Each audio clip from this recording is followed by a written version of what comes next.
India's northeastern region has been grappling with the challenge of drug trafficking since the 1970s, primarily due to the region's proximity to the Golden Triangle. Myanmar is the largest cultivator of opium and producer of heroin globally, just after Afghanistan. Rather, its strategic location within the Golden Triangle, with its overland routes, its porous borders, it enables a smooth flow of illicit substances. The Golden Triangle strategic location, coupled with weak governance and ongoing conflicts in the paths of the region, facilitates the drug trade and makes it a critical focus of international counter narcotics efforts. So, in the northeastern region, smaller militant organizations like the Kanglek Communist Party are directly involved in drug trafficking to generate quick funds. What do you have to say about China's involvement and how should India look at it? These sanctions that the China indulges on these ethnic armed groups is in the form of 5 cuts. So, cutting off their electricity, water, internet supply chains, personals. Then India has to have a communication with the Arakan army, with the Chin's defense forces, or else, and the NUG as well, or else projects that Indian government is having is going to suffer. At Indian policy since 2001 2005, then India has always been only engaging with the regime in power. Okay, so it has been engaging with the military junta. India needs to navigate the fine line between enforcement and maintaining the cultural and social cohesion that exists across its northeastern frontier. I think that needs to be really kept in mind.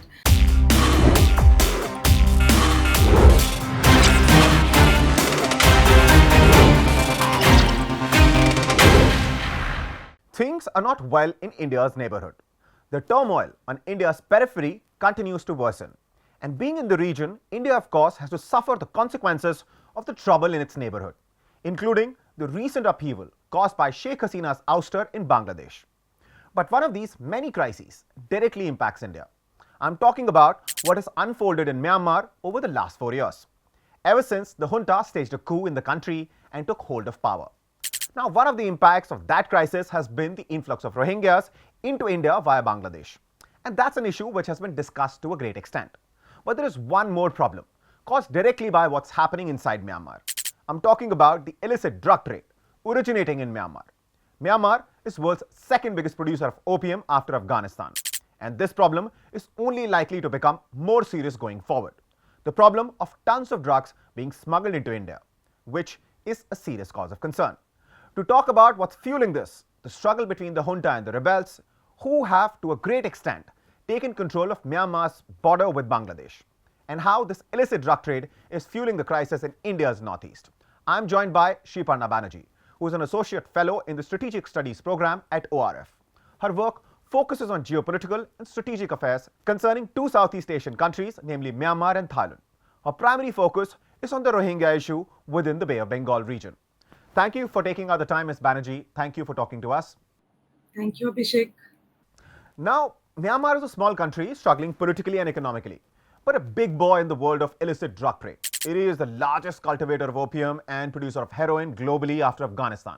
In fact, in 2023, Myanmar became the world's top opium producer, with illicit crop cultivation expanding from 99,000 to 116,000 acres. What's leading to this? What's behind this? Before we start talking about the other issues which I spoke about in the introduction, let's please hear from you your thought on this. Well, Abhishek, I think today the topic is very pertinent because a lot is happening in here, and a lot has been, being dealt between India and Myanmar because of this. So now, like you rightly pointed out, that drug trafficking is a non-traditional, it is basically a security threat that has consequences for public health and safety, and it undermines political stability and economic development. Globally, drug trafficking flows are valued at $650 billion, accounting for 30% of the total illicit economy. Now, India's northeastern region has been grappling with the challenge of drug trafficking since the 1970s, primarily due to the region's proximity to the Golden Triangle. The unfenced porous border that India, Myanmar border that is there, it facilitates a substantial flow of narcotics into India, impacting the socio-economic fabric of this particular region. Now, as you rightly pointed out, that Myanmar is the largest cultivator of opium and producer of heroin globally, just after Afghanistan. Rather, its strategic location within the Golden Triangle, with its overland routes, its porous borders, it enables a smooth flow of illicit substances, making it a big player in the regional drug trade network. These operations are often managed by organized crime groups, ethnic militias, insurgent operations, and military factions, which also engage in other illicit activities such as arms smuggling, money laundering, and human trafficking. So in 2023, like you said, that Myanmar has become the world's top opium producer. It has bypassed Afghanistan in this race. And this rise has intensified, I think, the threat of drug trafficking in the Northeastern region as well, since India shares its border with Myanmar. Now, there are a number of reasons why, like you were asking, that why this suddenly there has been an increase in this side of the border. So Myanmar, particularly the regions that are adjacent to Indian borders, that is the Shan state and the Kachin region, they have Right. always been growing opium as a part of their livelihood, because opium is a material that they grow, and it gives them they get more sort of money by selling it off with a much, at a much higher rate. And this entire production of drugs actually had reduced while the COVID, during, since 2015, when Myanmar started producing more. It went into more synthetic form of drugs, like it started into methamphetamines. It Methamphetamine. increased, and it went on to grow more popularity. So the ease of producing synthetic drugs compared to heroin, with synthetic drugs requiring less labor and specific environmental conditions, the shift actually turned to less of opium production but more onto the synthetic form of drugs. However, since the COVID hit that side of the border, it became more and more important for the farmers over there to grow more opium production. So because the gate prices already had improved, they have better technology at the moment for growing opium. So right now the farm gate prices are also high. Also, the way these people are growing, the irrigation facilities and the technologies have become much better, so that brings a more boom to opium production in that side of the border. Right, right. So Myanmar, for all of these reasons that you mentioned, is now becoming a bigger and bigger drug laboratory. I mean, we were talking about opium earlier. Now we're talking about synthetic drugs like methamphetamine. In fact, very recently, the Coast Guard, Indian Coast Guard, seized the biggest, quantity of methamphetamine, and that was just literally last month. Now, having said that, there are a few interesting things that you touched upon, and for the benefit of our viewers, if you can explain those basic things. And let's just start with, of course, the Golden Triangle. What is it? Because as you were saying earlier, it is the location of Myanmar which also is enabling it to become a bigger and bigger player with each passing day. So if you can explain what is Golden Triangle, and then we will get into the other aspects that you spoke about. Right. So the Golden Triangle refers to the region where it borders basically Myanmar, Thailand, and Laos. They basically converge. So it's in the way it is like a triangle. So it's near the confluence of the Ruak River and the Mekong River.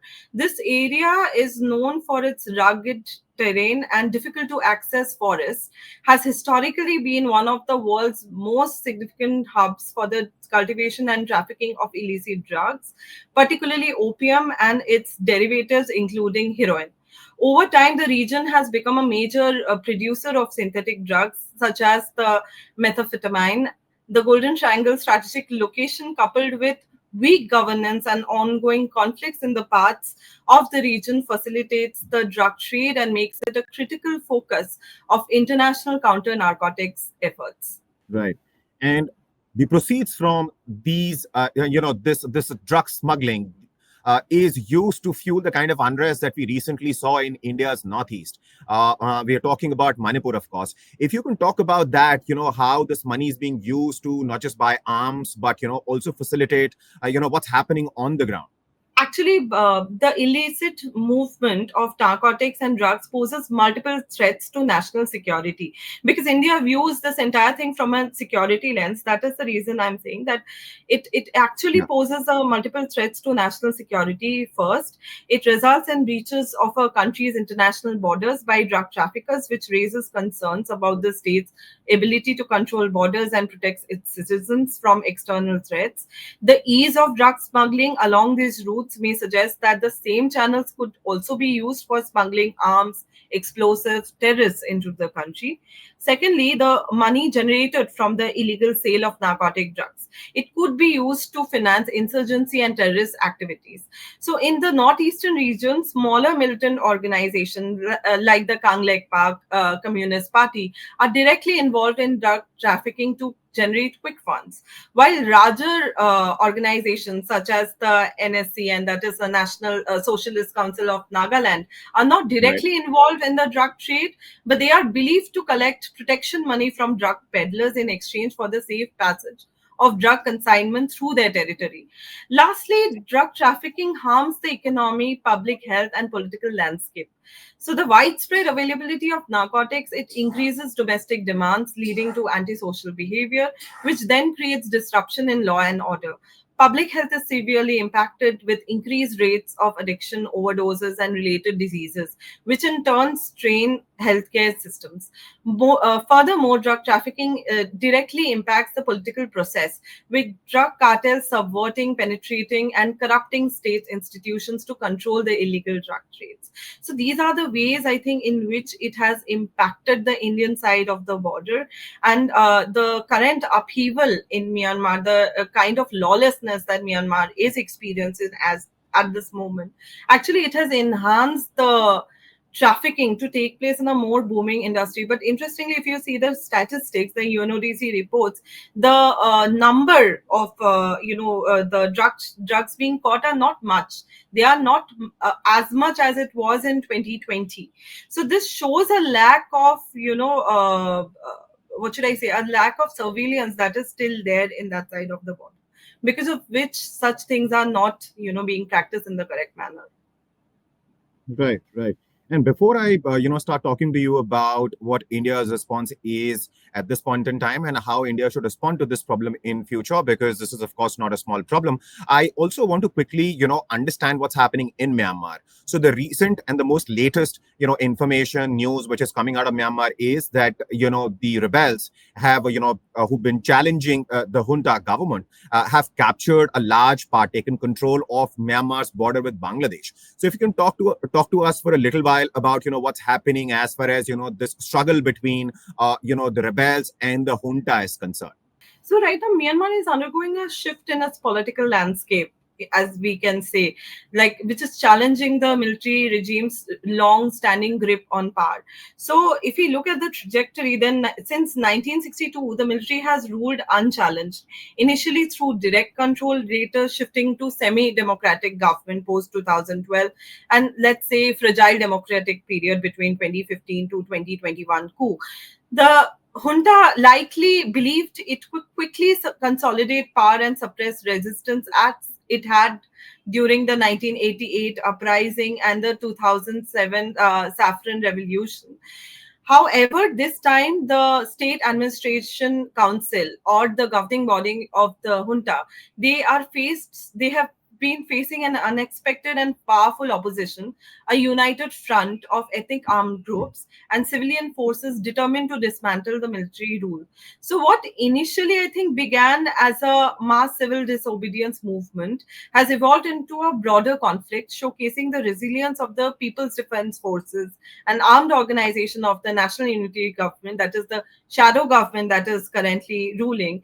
It is also joined to some level by the ethnic armed organization, which you spoke about, is the Arakan Army and the Chin Defense Forces. They have demonstrated a united front to hold offensives in the border areas and overthrow military rule.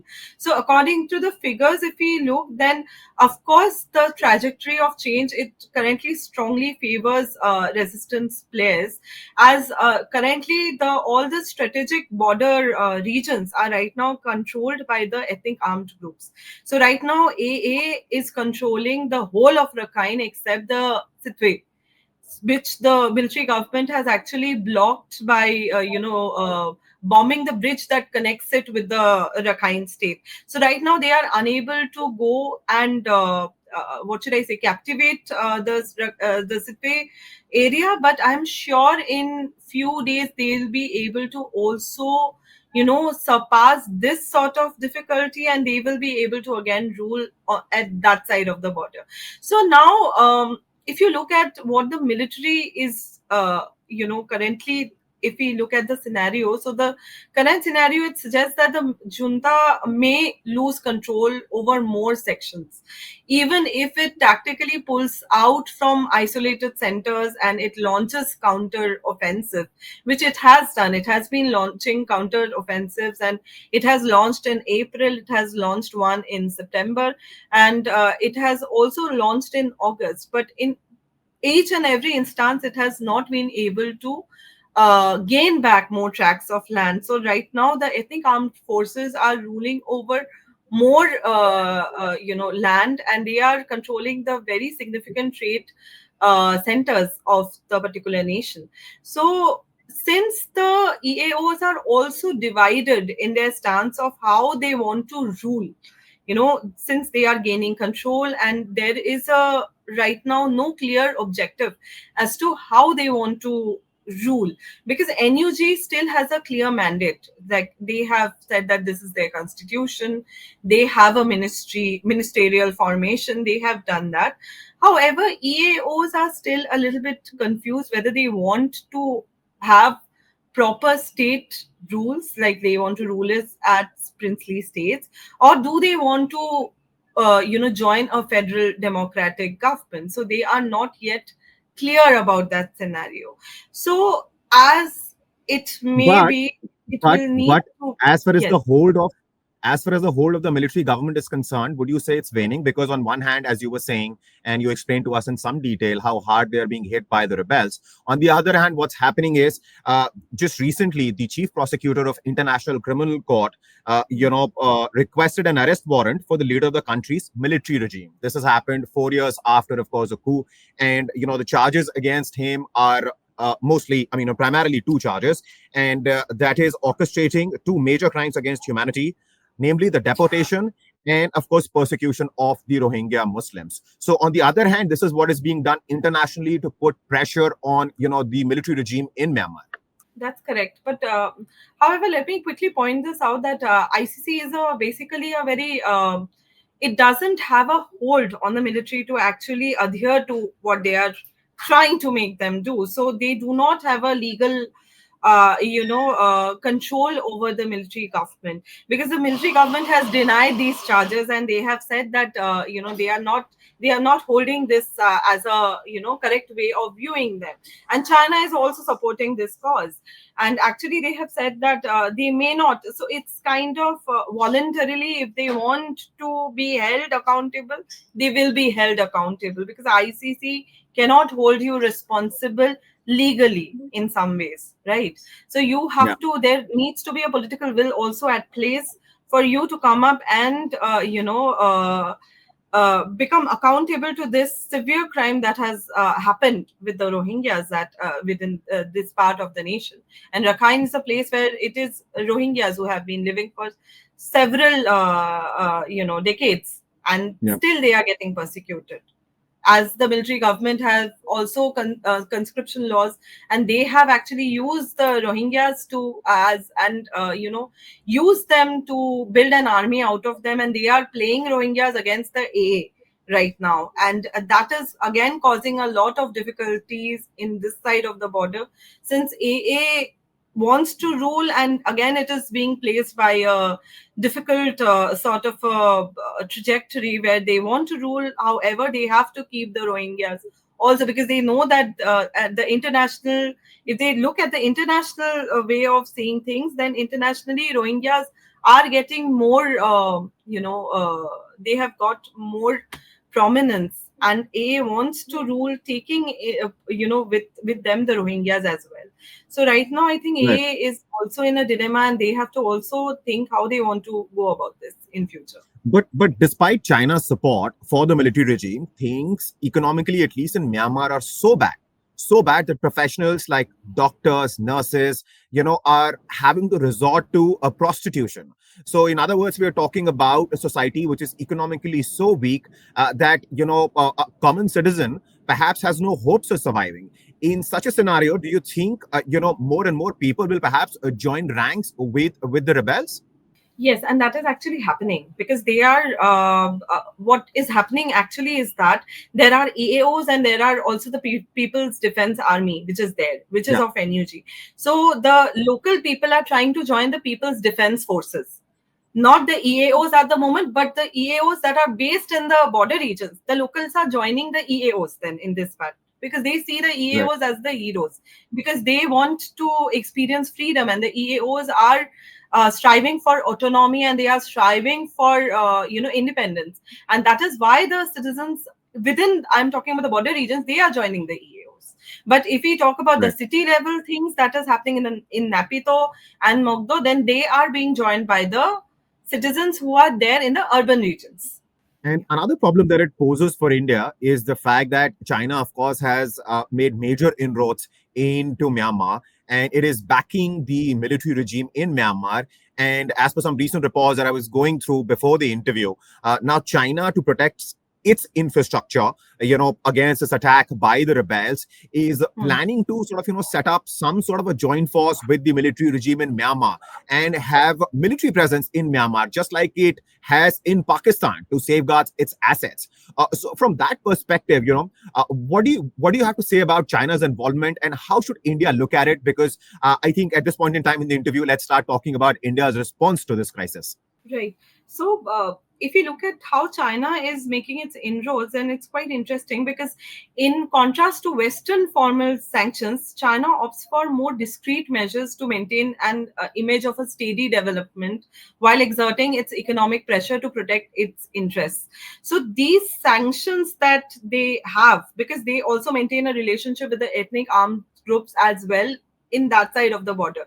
So, Operation 1027, the main Yeah, three brotherhood alliance, are also pally with the Chinese government, right? yeah, So these sanctions that the China indulges on these ethnic armed groups is in the form of 5 cuts. So cutting off their electricity, water, internet supply chains, personals. So there is restriction on trade and movement. It aims to influence target nations or groups to align with China's strategic objectives, particularly when its sovereignty is perceived as threatened. So, China has enforced border closures, economic sanctions, mainly targeting the Kokang forces in Lashio and other EAOs, like also the Kachin Independence Army, gotcha. the KIAs. So, these measures are primarily driven by concerns over the expanding military influence of these groups following Operation 1027. So, as a result of the growing control over key Myanmar China border trade routes, these groups have enhanced their geopolitical leverage as well. Because, in the northern Shan and central Myanmar region, there are 10 Chinese investment projects that are ongoing, and they have been planned, which are right now completely under the control of the EAOs and the PDFs. So even the KIA had seized some important border towns also, which house vital rare earth materials, which are used by China to make its electronics and electrical vehicle industries. So these are also a part which is also something which China wants to get back. So viewing these developments as threats to its infrastructural needs and economic gains, China employs a carrot and stick approach, I would call it, simultaneously pressurizing the EAOs while supporting SAC that it's Right. doing right now through diplomatic and military backing, including endorsing the election plan. So it has recently said that it will be going to Yeah. endorse. So now Beijing also warned and put pressure on the Tang National Liberation, that is the another part of the Three Brotherhood Alliance, the MNDAA, by inviting them for dialogue, and simultaneously it kept on using the five-cut policy to ensure compliance. It has also threatened the war leaders, which it has a very close alliance with. So these measures, they reflect China's intent to curb EAO power and shape Myanmar's political landscape to safeguard its strategic interests. And now, also creating a military base in Myanmar is going to be very, very difficult for India to manage, because recently there were reports that the Wanbao region, there was again, I think it was one of the EAOs that were going to take over the Wanbao, that site, and Mhm. there were military personnel within the China center of the Wanbao that had come to fight it. So it is already happening. So though they Yeah, have already said that they are trying to create bases, but bases are already there, and there are militants of China who are protecting these projects as well. And yeah. such a security dynamics is not going to play well with Indian side. But having said so, I would also like to mention this, that India is also trying to not engage in this manner with the ethnic armed groups, but yes, it is opening its channel with the ethnic armed groups.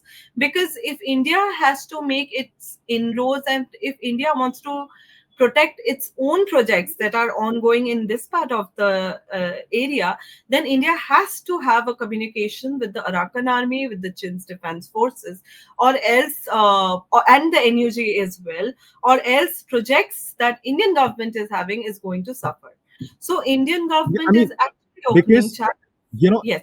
it's very unfortunate. I mean, we're talking about India's response, and so far, I mean, in terms of whether it is about the when Rohingyas were forced out, India was responding to that crisis. Now we're talking about the drug smuggling, and then of course India has I mean, I wouldn't say caught napping, but at the same time we know the quantum of drugs being seized versus the quantum drugs which are being actually smuggled. I mean, experts like you have been saying that what the amount of drugs seized represent perhaps the tip of the iceberg. So that's a second crisis. And then third, of course, is China's increasing presence. And China, like a clever and agile puppet master, is, has these alliances, as you were talking about earlier, with all the important players in Myanmar. And India, on the other hand, what is India's response? We're talking about building a boundary, along the India-Myanmar border. I mean, it's thousands of kilometers long, and it's going to happen in a bunch of years. So, do you think, I mean, India has been slow in terms of how it's been responding to what's happening in Myanmar? It is, I think. It initially it applied a wait and watch mode, I think. So it was Yeah. mostly waiting and watching what is happening in that side of the border rather than responding to it or coming up and telling it. However, having said this, India also had been only engaging with the, since let me go back a little and let me say that Indian policy, if you look Yeah. at Indian policy since 2001, 2005, then India has always been only engaging with the regime in power. Okay, so it has been engaging with the military junta because it felt that earlier during 1988, when the previous government was ruling, not the BJP government, the earlier government was ruling, and India was very proactive in supporting the cause of the democratic rule, and it really started creating its differences with the military regime. Then a lot of security issues that were happening on this side of the border, they did not get any help from the Myanmar junta, which actually kept on controlling the security angles of that side of the border.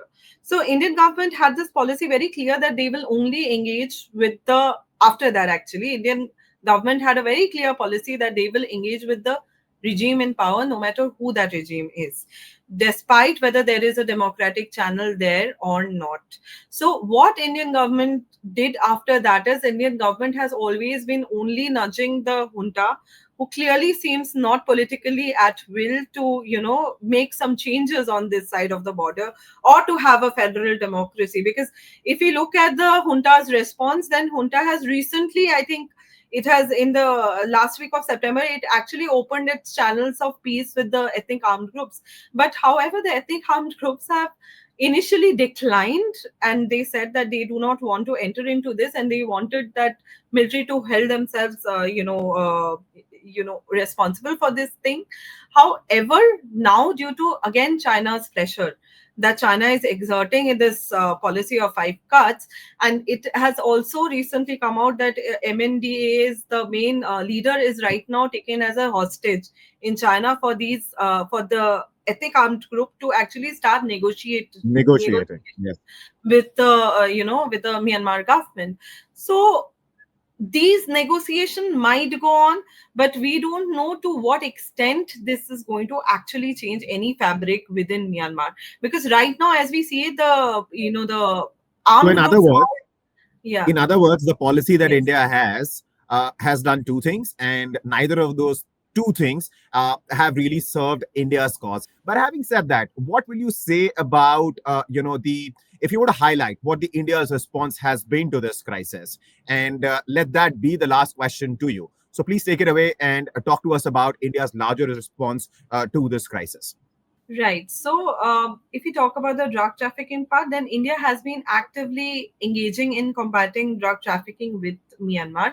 These efforts are aimed at addressing the illicit trade of narcotic drugs and psychotropic substances as well as related offenses. So India has undertaken various measures. It has been signing MOUs and bilateral agreements with Myanmar. There is some sort of intelligence sharing and controlled delivery operations. Like controlled delivery operations, they involve coordinated efforts to intercept and seize illicit drug shipments, thereby disrupting trafficking networks. India has also organized general level talks with Myanmar to address drug related issues with international implications. Furthermore, the NCB, or the Narcotics Control Bureau, it regularly engages with the Central Committee of Drug Abuse Control, that is CCDAC of Myanmar, through field level officer meetings at the international border. Now, these meetings, they facilitate discussions and resolutions on drug related issues in both countries, enhancing cooperation in combating drug trafficking. So recently, the seventh Myanmar India bilateral meeting on drug control, it was hosted in January 2024, and it sought to tackle the growth of drug trade and the importance of international and regional collaboration to curb the issue.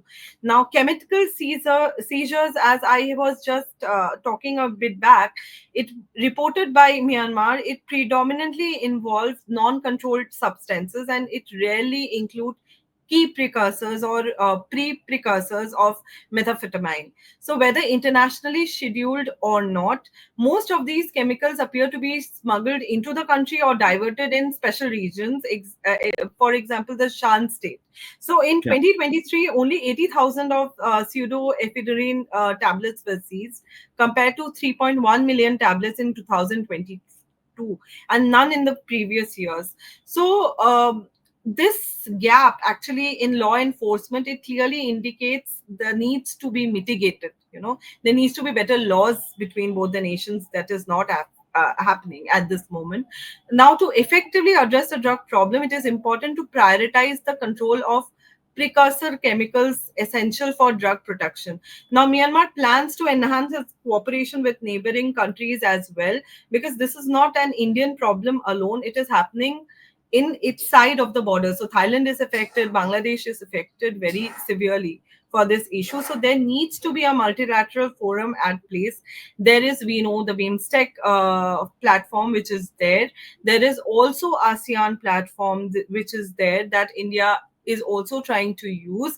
However, India's engagement in ASEAN's regional efforts on drug matters, particularly through the ASEAN Senior Officials on Drug Matters platform, has been limited. So, increased participation in ASEAN initiatives could enhance India's strategies and effectiveness in combating drug trafficking within the region, as well as I think India.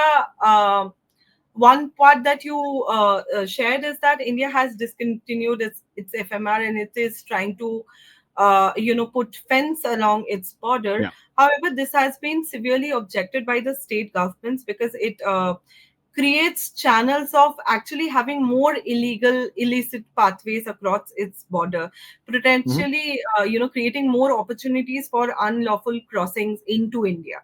So I think Indian government needs to have this in mind, that while enhancing security and curbing illegal activities, India needs to navigate the fine line between enforcement and maintaining the cultural and social cohesion that exists across its northeastern frontier. I think that needs to be really kept in mind. Also, there is a nexus. India has, despite the fact that India has made strides to control this drug trafficking, law enforcement and criminal justice agencies must prioritize preventing corruption and misconduct in drug control efforts. So Right. agencies vulnerable to corruption should adopt regular appraisals, conflict of interest disclosures, then asset and gift declaration, and robust procedures to ensure accurate reporting. And confidential reporting of suspicious activities should be encouraged, with effective investigations conducted by internal affairs department or independent oversight bodies, because it is at the end of the day people who are supposed to protect this are complicit with this. So I think this is one thing that needs to be looked into. And of course, enhanced protection for whistleblowers and witnesses is also very, very important, because though there are arrests that are happening, but largely they are not kingpins who are being arrested. They are only peddlers who are working for some money.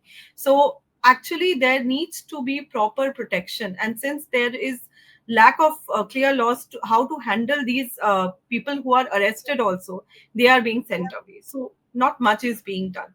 I think these are Right. some of the areas where work needs to be more done.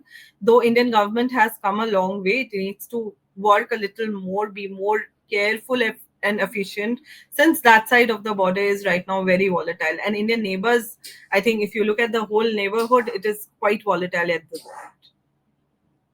Yeah, yeah. And which is what I started the interview with. I mean, just Right. by the virtue of the fact that, I mean, we are where we are geographically and on the peripheries of the country. I mean, whether you look at Pakistan, you look at Bangladesh, you look at Myanmar, you look at Sri Lanka, there's trouble everywhere, to varying degrees. And India, of course, needs to be cautious. But having said that, before I let you go, one quick question, and that is if you would want to comment on the quantum of the drug smuggling, if there are any numbers that you can share with us.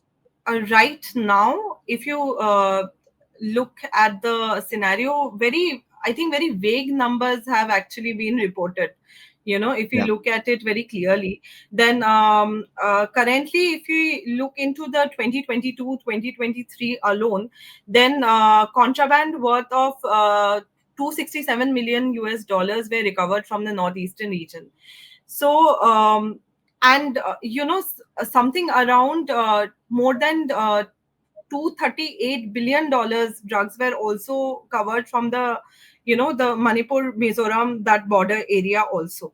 So I think very vague figures are there, You but mean I think again, 238 million? You mean yes, $238 million, right? $1 million, sorry, not billion, right? Yeah. So what we get is very snippets of figures that are there, but there is more to this, and I think the data of that is quite lacking, because what we have with us is only the drugs which are being caught, but the drugs which are not being caught, the data is much Yeah, more because the over there. numbers, when I was looking at the numbers, they don't really make sense because when you talk about, at the global level drug smuggling, you're talking about, the amount of money that you're talking about is upwards of $600 billion. Now, when you talk about, the kind of seizures we've seen Right. here, and of course, the quantum which has been referred to very vaguely, as you mentioned in all the reports that have come out, we're talking about a few $100 million. So there is no semblance between the kind of numbers that we Absolutely. see because at the same time, No. right in the beginning, as I said, and you also sort of, mentioned that Myanmar is, of course, right at the top when it comes to opium production, cultivation, and of course, smuggling.